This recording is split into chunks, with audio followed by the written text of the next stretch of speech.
What's up, guys? It's Mike from Black Swamp Outdoors. Today we're going to be doing a refinishing of this SKS stock. So I'm kind of going to go through the different things of how to take the rifle apart, and then down to sanding and everything else, back up to refinishing. So stick around, check it out. All right, first thing, we're going to make sure that this rifle is unloaded here, which it is. Nothing in the chamber, nothing down in the mag there. Second step, we're going to pull this back pin off here, and this is going to slide out nice and easy. I like to put my thumb over top of the receiver cover here just so it doesn't go flying. There is a little bit of a tension on there. All right, after we get the receiver cover off, we're going to pull this spring here. This all comes out. Next, we're going to take the bolt and carrier out of here, and all I did for that was pull this guy here. That slides all the way to the rear. Your top's going to come out, and maybe the bottom at the same time. If not, not a big deal. You can pull this out of here also.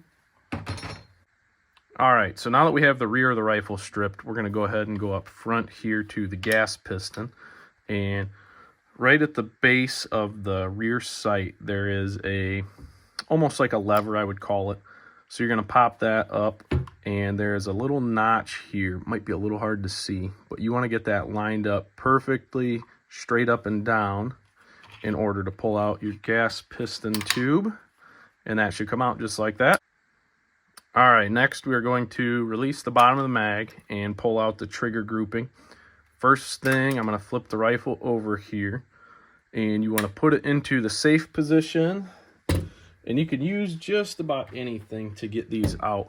But at the rear of the trigger guard, that little detent there, you want to press on that, usually at roughly like a 45-degree angle.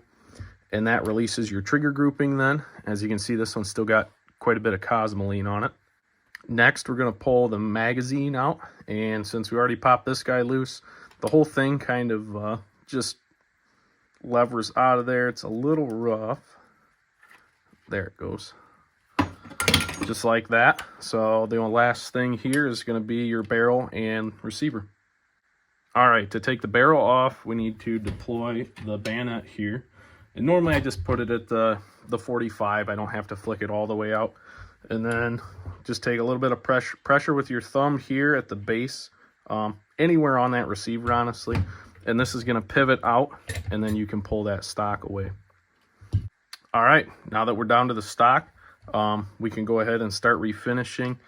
You can pull out this this cross, I guess I'll call it a bolt here, or a pin. This holds your barrel in place, but a lot of times when you try to take these out, I'm going to mar it up and everything else. I'll probably just put a piece of tape over this side, same with this, and then I'll go ahead and continue my sanding and everything else without pulling that out. Some of you might be asking why I'm deciding to refinish this stock. There's a lot of clear coat missing and everything else. It's not super uniform. You know, it might be original. I'm not 100% sure. I picked this up at a gun show a few years back, but it just doesn't look quite clean enough for me. So I'm going to strip it down all the way, maybe leave a little bit of that stain on, and just trying to get it to look a little bit more uniform. And last thing I almost forgot is going to be your buttstock plate. And most of the time they're just a flathead screwdriver here. So I'm going to go ahead and take that off as well.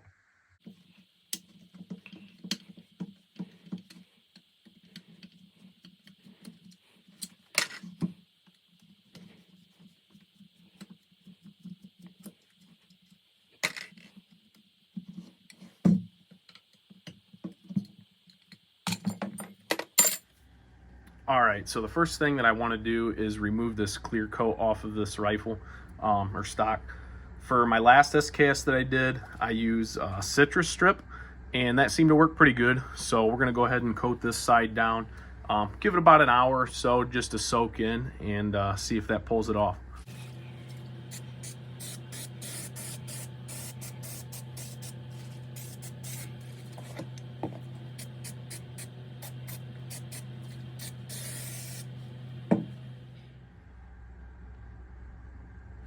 All right, so it's been about an hour, and with this citrus strip, it says you can use a plastic stripping tool. Normally what I like to do is just take a rag and try to wipe some of that stuff off first and see how that starts. It's not a very clean process here, but it does usually work pretty good just by wiping off what is on that rifle.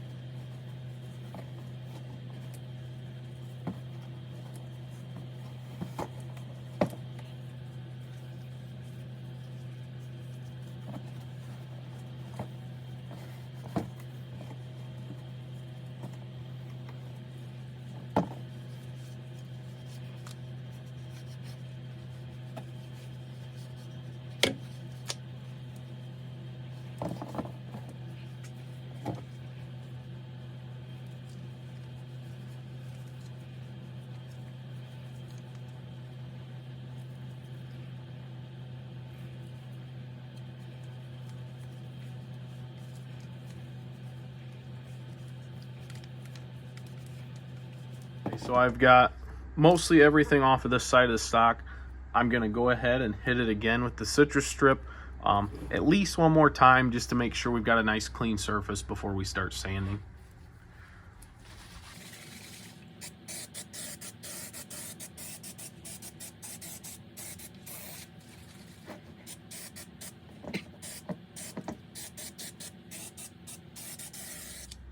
All right, so I let this sit about 2 hours roughly. We're gonna see if that takes off the rest of this finish that was on this stock.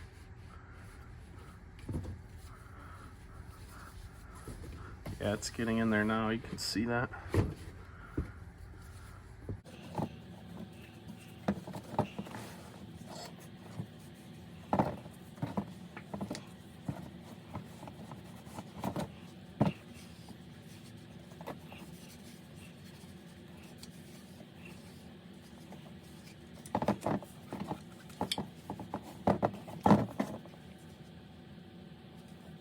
All right, so you can see here, it's making the wood a lot more dull.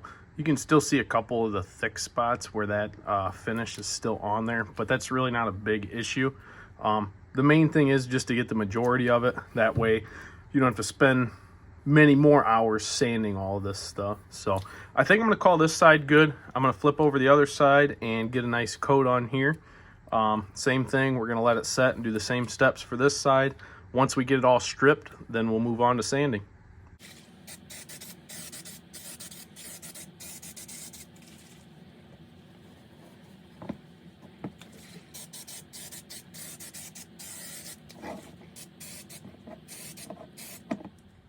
So the next step is to take some paint thinner and kind of clean up some of this clear coat that's left over, and same with the citrus strip.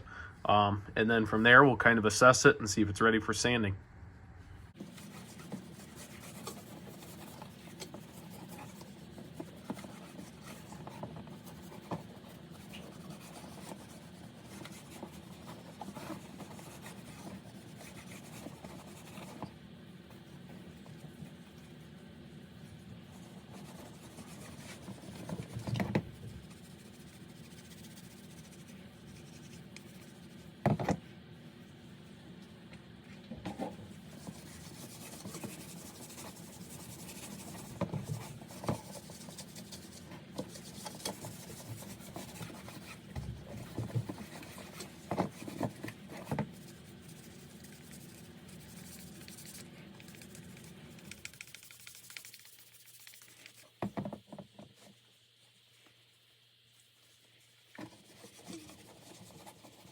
I would say the paint thinner did a pretty good job here.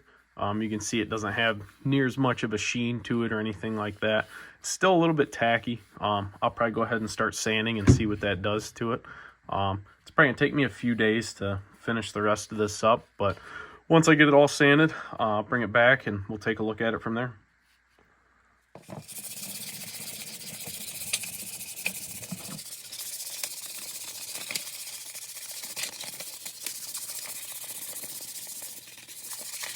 I got quite a bit of sanding done here this afternoon. here is, I don't want to say it's the end result, but we're getting pretty close here.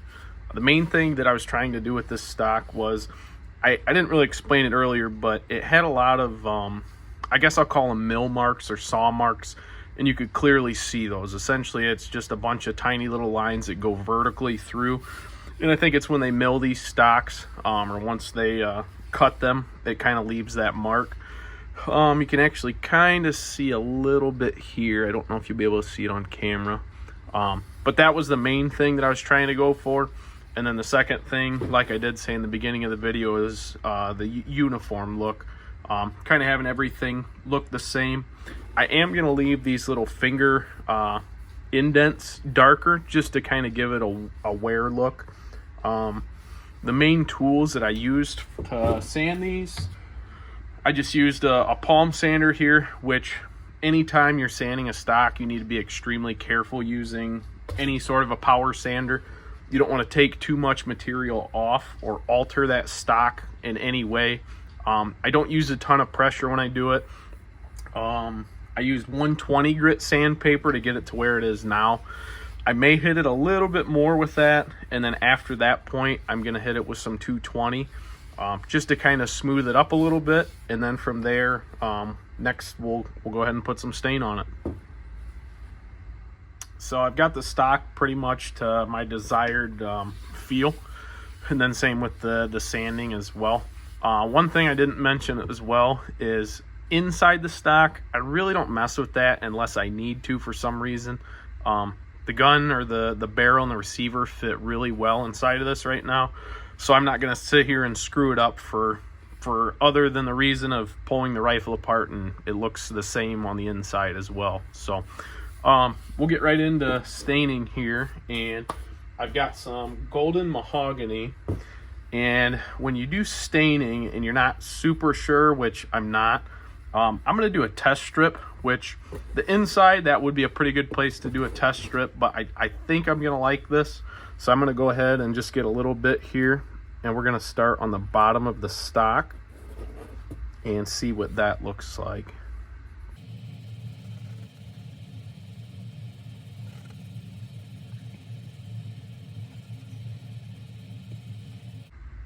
All right, so here you can see it. It's a lighter stain. It's a little bit too light for what I was going for, but I think with 2 or 3 coats, it's going to darken up and really just bring the grain out of this wood and everything else. So I'm going to do the whole thing with this.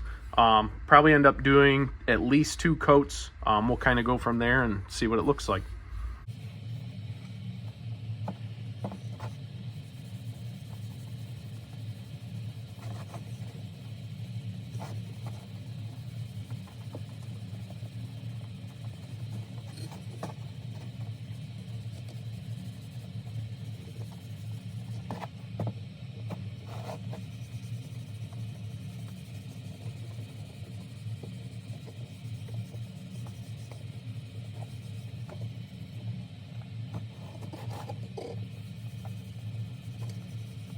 So here's what the first coat looks like, and it looks pretty good, other than it is a little bit too light for what I'm going for. So I'll probably let that one dry. I'll do the piston here, get this guy hit up a little bit with some stain.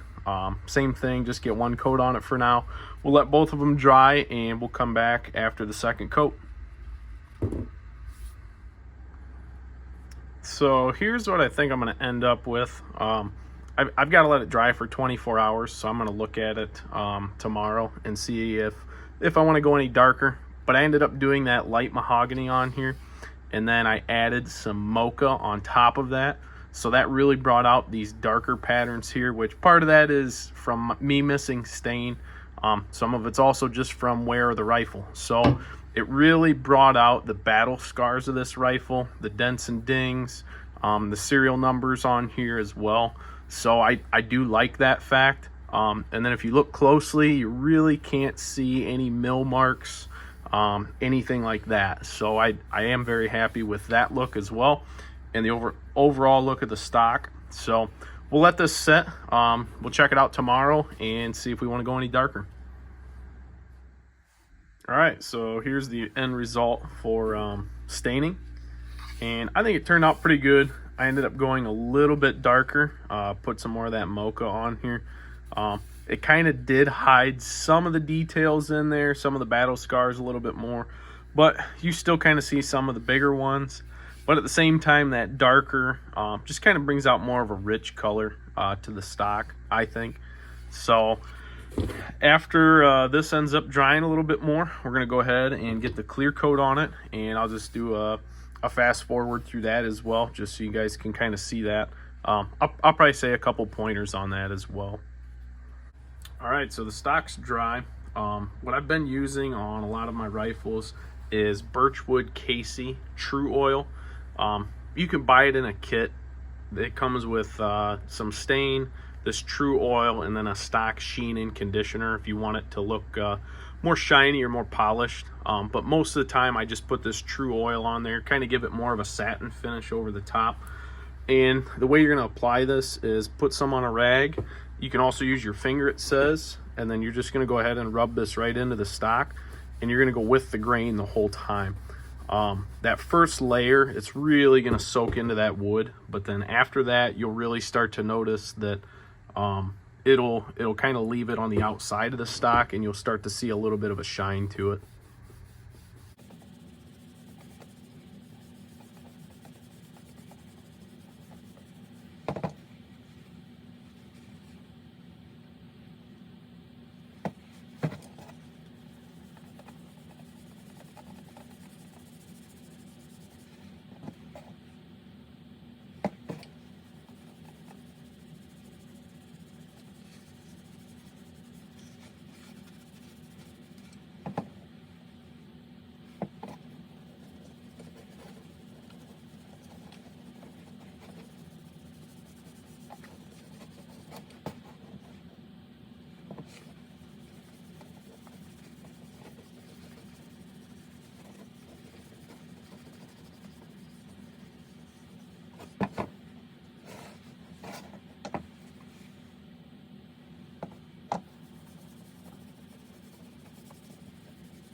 So here's the first coat of oil on here.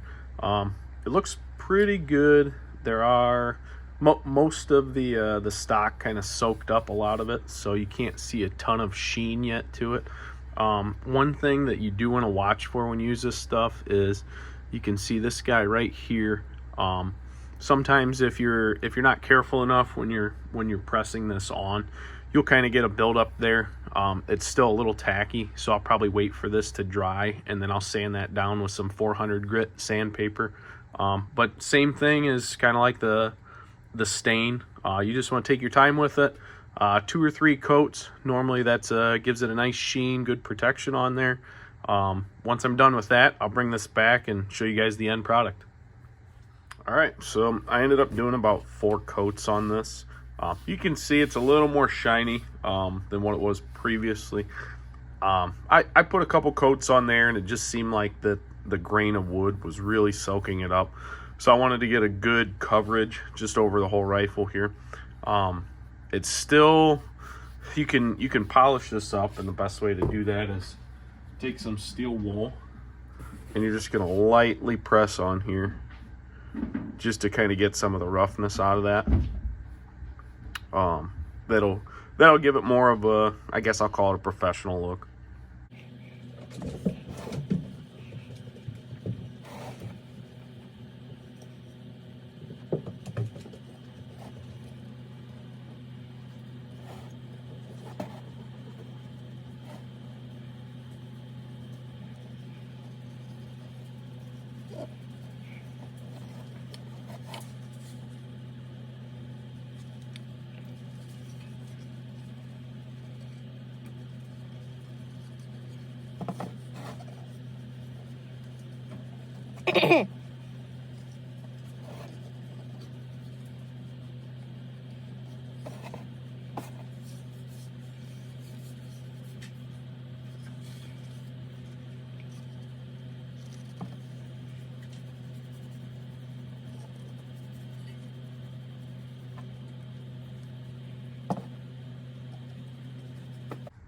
I think I'm going to call this stock good now.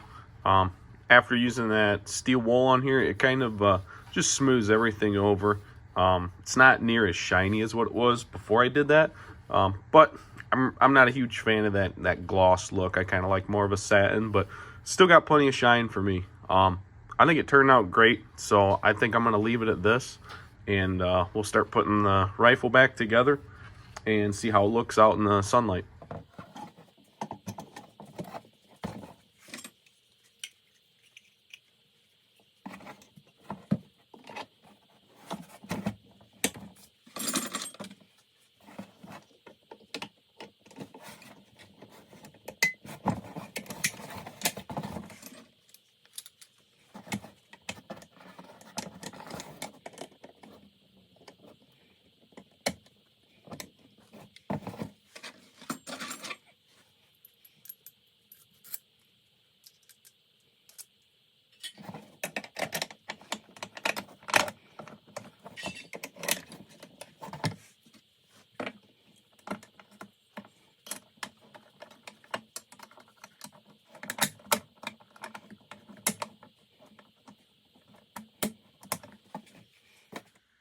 All right, we got the rifle put back together. Little smudgy now from the grease on my hands and everything else, but here's the end product. I think it looks pretty awesome. Let me know what you guys think in the comment section, what I should have done different, you know, if you guys think I should do anything else different. But that's all I got for you guys. So thanks for watching, and look forward to hearing some input.